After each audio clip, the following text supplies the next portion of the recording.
This is insane. King Charles is now going to war. So's Queen Camilla.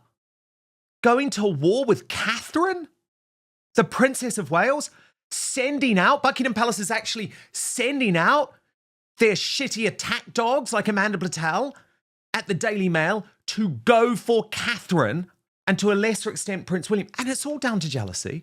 Total jealousy of how they have mishandled the Harry and Meghan situation. But it has been sparked by this magazine cover. Let me show you it. The headline was Arise Queen Kate, the Times magazine over the weekend. And yes, it was a very positive profile piece of Catherine. But this woman deserves it. She deserves it. Look at how spectacular she has returned to the scene after a cancer battle when lots of people, by the way, including biographers like Robert Jobson, very close to King Charles, were predicting that Catherine would never return as a full-time working royal. Well, I'm now starting to think that that's what Charles and Camilla and Buckingham Palace wanted. Because not only are they threatened by Prince William at the moment and his very clear demands to modernise the royal family, they are being threatened by Catherine. And it doesn't make any sense. And I know people are going to think, oh, you're being tough on Charles, and I am. Because you messed up the Harry situation, you messed up the Andrew situation, and now you're treating Catherine as a threat? No, she's an asset. She's your biggest asset. You should be adoring her, not sending out your attack dogs against her. Now, there's been quite a lot of detail revealed about this. From the brilliant Tom Sykes, regular here on Outspoken, also the man behind the Royalist Substack. Look at this headline. It's unbelievable. Queen Kate angers jealous Charles. A glossy Times profile hailing Catherine as queen has sharpened royal rivalries and highlighted an awkward reality for the palace. Kate now outshines Camilla by a country mile. Now look, and I would say this to Tom, it's not Kate. The Times got it wrong. The Mail got it wrong. It's Catherine. Come on, it's going to be Queen Catherine. Let's use her real name. We're going to get loads of reaction from P. Diner in this in just one moment. But first, let me take you through this new reporting from Tom Sykes because he's really summed up what's truly going on here. A profile of the Princess of Wales in the London Times, emblazoned with the caption, Arise Queen Kate, has aggravated tensions between Charles and Camilla and the Waleses, sources have told The Royalist.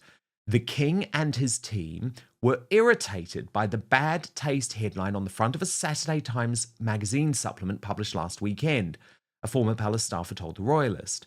The cover landed as recent polling showed Queen Camilla remains stubbornly unpopular, while Catherine is touching highs previously only ever enjoyed by the late Queen Elizabeth II. So this is astonishing, right? And then Tom points something out, which I've always pointed out. I've always been, even when I was in the mainstream media, one of the only people prepared to be honest about Camilla's lack of popularity. And he writes, although the British media have tended to repeat a palace line, that Camilla has won over the British people through her no-nonsense style and alleged tireless work ethic, the truth is that Camilla, 35% approval, is almost as unpopular as Prince Harry, 34% in the United Kingdom. That's according to the latest YouGov survey. And that is true. And here's why. And again, some of you won't like to hear this, but it's because royal watchers like myself will unfortunately never completely forgive Camilla and Charles for the way that they destroyed Princess Diana. I've tried, and I do like the woman, right? But, you know, there's a reason why people appreciate Catherine's steadfast loyalty to her husband, and that's something that unfortunately neither the king or the queen showed. It's tough, of course it's tough, but that is why, and remember at the time it was difficult for me because I was in the mainstream media, but I did write columns in the Daily Mail, took a lot of flack, a lot of criticism, and at The Sun, suggesting that it was wrong for Camilla to be regarded as queen consort because we were led up a garden path for a long time by Charles. Anyway, Tom Sykes goes on. Although both Charles and Camilla understand that William and Catherine were not responsible for the headline in the Times, they have come to the inescapable conclusion that the couple and their team are now actively positioning themselves as monarchs in waiting, as opposed to patient and dutiful heirs, a friend of the king's told The Royalist. William has made no secret to friends and allies of his impatience and frustration with his father's failure to modernise and his weak approach to the twin problems of Andrew and Harry. One friend reiterated to me this week that William believes that Charles was woefully slow to sever ties with Andrew, and now believes his father is making the same mistake with Harry and allowing his heart to rule his head. And of course that is the case. I have been reporting this for a long, long time. And again, lots of you don't like it. But William doesn't think his father has done the right thing when it comes to Harry. William thinks he should have been much harsher and quicker on Andrew too. And Tom Sykes goes on, and again, I agree with this. William believes that Harry has clearly violated the terms of the Sandringham Summit, at which the terms of his and Meghan's exit from the royal family were negotiated, and should be punished by having his titles fully removed, in the same way that Andrew has. William is also keen to see Archie and Lily return to the status of private, non-titled individuals so a mess is not left for the next generation. Of course. Charles remains hopeful that Harry, William, and he can be reconciled. However, William, who blames his brother for worsening stress on his wife and believes stress may have contributed to his wife's cancer, has made it clear that he has no interest in pursuing that plan. Now, I just want to take a moment with that because it's hugely significant. Again, I have reported this in the past, but Tom Sykes is one of the best in the business, and the backup from him on this is huge. I just want to repeat this line because it's so significant. William, who blames his brother for worsening stress on his wife and believes stress may have contributed to his wife's cancer. You don't forgive that. And you should never forgive that. And that's something that I reported here right at the launch of Outspoken, actually, with Lady Victoria Harvey. More from Tom Sykes now, who reports that the line in the Times cover story which made this clear was when the author Kate Mancy quoted a source saying it's hardly surprising that William and Kate would rather focus on raising their own family, and saying that Catherine believes life's far too short to get hung up on Harry. Interestingly, a story that was sympathetic to the King in the Mail this week said that Charles only agreed to meet Harry in September last year because he feared Harry would weaponise refusal to meet. The story went on to downplay any suggestion that the King would reconcile with Harry without an apology first. But Tom Sykes has the correct interpretation of why that happened, explaining this is a transparent attempt by the King's office to try and reposition their principal. In fact, to steal the clothes of the strong and decisive William. This is not convincing, but it is understandable in the wake of public anger at what many saw as the King humiliating himself by making overtures towards Harry with that meeting in September. There is no shortage of unsavory evidence to support my consistent reporting, which you won't read anywhere else, that Charles is in fact deeply jealous of his son and his wife. So he's not saying he's jealous of Camilla, he's saying he's jealous of William and William's wife, Catherine. Charles jealous of Catherine, this is ludicrous. And Tom Sykes does point out that there was this story in Harry's autobiography Spare about his father's jealousy when he wrote Pa and Camilla didn't like Willie or Kate, drawing attention away from their causes and openly scolded them about it. He then tells a remarkable story where Catherine is forbidden from posing with their tennis racket when visiting a community tennis club because such a winning, fetching photo would undoubtedly wipe Pa and Camilla off the front pages, and that in the end couldn't be tolerated.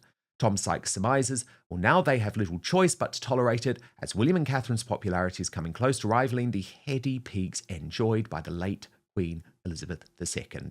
Catherine has been through many different hells in the past 20 years and has emerged admired and adored. The truth is that, as that headline in the Times made way too clear for Charles's liking, Catherine is queen in most people's hearts already.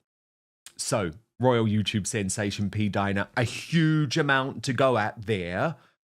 But turning on Catherine, and I'm going to prove in just a moment, by the way, how Buckingham Palace is now turning on Catherine again. Come on, that's not right. It's not right. It really isn't. And don't you want that the others in the family do well so that as an institution it's successful and going well with the people, the public?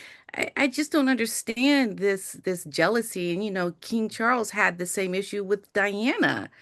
And I don't understand that because I feel like, you are a team. You are supposed to come together to have this one mission and thought of the work of the palace, and everyone should do well. It shouldn't be a competition with inside the team. That doesn't make sense. So I think the king is just doing what he's always done, even with Diana. And it really did not go well when he did it with against Diana, and it won't go well doing it against Catherine because Catherine is loved by the people, and you would want that, right? And Camilla is just, who she is, considering what has happened as the past mistress. Sorry, but that's what it was. But we like her now. So you can't take away what has happened, and you can't scold for doing well. It's like you're wanting to create problems and not really move forward and get along. It makes no sense to have this jealousy against people that are doing well. And I think Catherine, in her very stoic way of moving forward, she will just let it, fall off her shoulders and keep doing a great job. And that's why we love her, because it doesn't phase her, because she is the future queen, and she's going to keep doing what she does very well. So the king needs to just focus on his health and the few years, or I don't know, year remaining of his on the throne, because it just doesn't make sense to do this to the people that are making you essentially look good, if you think about it, right? They're making you Totally. look good. I mean, But they want look at what Catherine Harry and to Meghan are look doing. bad. They want Yeah. Catherine to look bad. And I'll tell you how I know this, P. Dinah. And I've been on this for months. And this is where I guess I'm a bit of a poacher turned gamekeeper, because I was a columnist at the Daily Mail. I know how it works. And my old boss at the Daily Mail is a guy called Tobin Andre, who is now one of the main courtiers for King Charles, communications secretary for King Charles. And he has a lot of control over his former newspaper, the Daily Mail. And he sends out the Wicked Witches of the Daily Mail when he chooses. And the latest is Amanda Platel, who issued a missive after that cover piece. I believe this was something that came directly from Buckingham Palace. But look at the headline there. Be careful, Kate.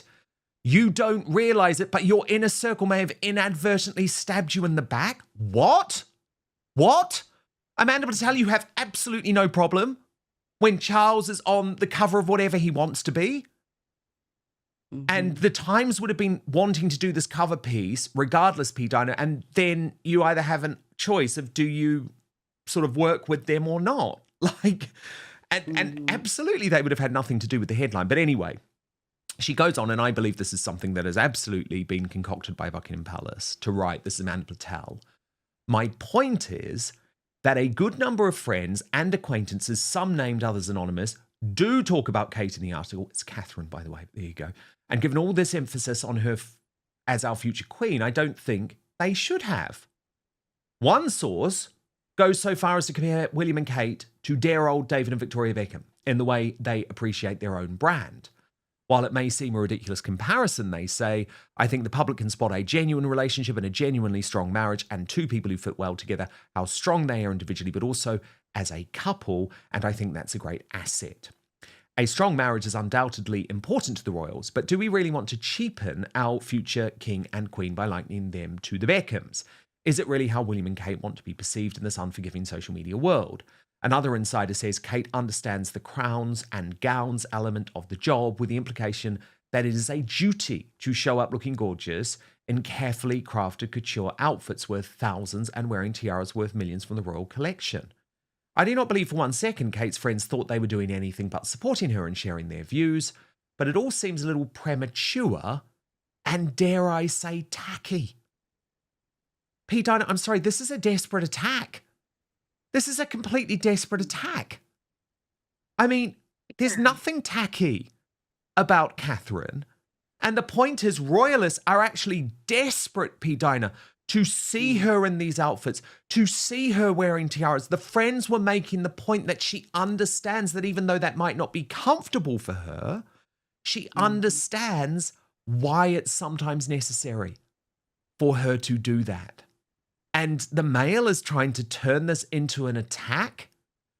Well, this is an attack coming from Buckingham Palace, trust me, and I think it's so wrong. Yeah, they've been doing things like this. We've seen it's creeping up, and I think it is very wrong considering, what she's going through. I don't understand why you would want to attack someone that is upholding the work and the values of the institution so well. And to have things like this come out about her trying to undermine this woman. I mean, just think about how it chips away at her confidence, and it can even be affecting her and her health, the stress of it all. It really just seems so dysfunctional to me to have these things happen, when you should be supporting her because there's a lot that she has to do. I mean, she still has young children. She's a woman trying to maintain her, her beauty, her standards, because that's always going to be criticized. I think as she ages, that's going to be something. I mean, people have been doing it before then. The trolls, the Megan trolls. So the last thing you need is to have within your home, within the institution, the walls of which you are working, to have them attacking on you. That should be a place where you come and find solace and peace and support. It should not be a place where you have to also kind of fight these little passive aggressive attacks and wonder, well, who's doing this and who's doing that. It makes the work so much more difficult. And it also, I think, the people that are the anti-monarchists. I mean, you're giving them fuel. So enough with that. I just hope that when William takes the reign, and I can see this not being the case, this inner jealousy and problems within the inside of the palace, because it just is so unhealthy for this to happen. And she's such a sweet person. It's like, why you want to attack her, Catherine of all people? She does everything so well. Don't like it. Totally. I mean, I guess if I can agree with one thing in the Amanda Platel piece, though, is that there is no comparison between the Beckhams and Catherine and William. And I think probably the person who made that comment, P. Diner, doesn't really know about the Beckhams. Like, I know the Beckhams now have a Hmm. very positive public image. But if you look at Tom Yeah. Bauer's book, for example, and I respect his journalism, I respected his journalism on Meghan Markle. And I also covered the Beckhams myself for a very long time. I actually assisted in Tom Bauer with some of the research for the book on the Beckhams. Hmm. They did not have a happy marriage.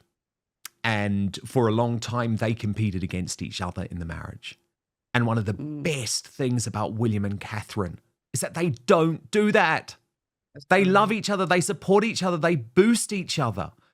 And Hmm. Catherine P. Diner, and a lot of people don't like to hear this because it's almost going down the trad wife path, which I know is very political. But trust me, I know because I know people who have had direct conversations with Catherine about this. She Hmm. believes her husband should take the lead. She believes her husband should make the decisions. He is the future monarch. She appreciates what her role is. Her role is there to back him up. That's very different to the Beckhams, who for a long Yeah. time had separate teams and they were competing against each other and there were battles over money and battles over social media. So, actually, probably from a different point of view, I sort of agree that the comparison with the Beckhams is not an appropriate one, but not because it's tacky, but because William and Catherine don't have the same issues that the Beckhams have long had. Hmm. Yeah. The Beckhams, yeah, I didn't know much about them until following all this with Harry and Meghan. They do seem to have a good image now and seem very likable, but I can imagine during that time, yeah, because they're such strong characters, aren't they? I mean, these are powerhouse couples. I mean, they are so like together and in their businesses and the work that they do that I can imagine that being a very strong point of contention within their marriage. But yeah, right now when you look at, William and Catherine, their work is aligned in purpose, and Beckham's wasn't at the time, but now I think they've built something and overcome a lot of that, I think now. And they're doing quite well as a couple because that is their brand. That's what makes them really strong. But maybe it strengthened their marriage. I don't know. Maybe it strengthened the Beckham's marriage, all the things that they were doing in the past. There is absolutely a war, though, at the moment, P. Diner, on William and Catherine. It's all over the Mhm. mainstream media in the UK. Did you see this from Peter Hunt, the former BBC royal correspondent, who actually was one of the people granted an early interview with Prince William, who now has written for the I newspaper saying William has control of the media. Here's what's being hidden from us. And he wrote, William has won. His victory over the media is unremarked upon by those he has vanquished. They are settled into their chosen role of offering up largely unchallenging coverage of the king in waiting. And they say that after a blip a decade ago when he was briefly nicknamed Workshire Will by the tabloids, he now basks in a level of benign attention rarely afforded to public figures. They say it's all about the fact that he freezes people out. And so as a result, there aren't difficult questions asked about royal finances. He goes on to say there is much that has gone unspoken where William is concerned, not least when it comes to Prince Harry. A silent older brother has relied on sources to brief his side of the Calvinist divide.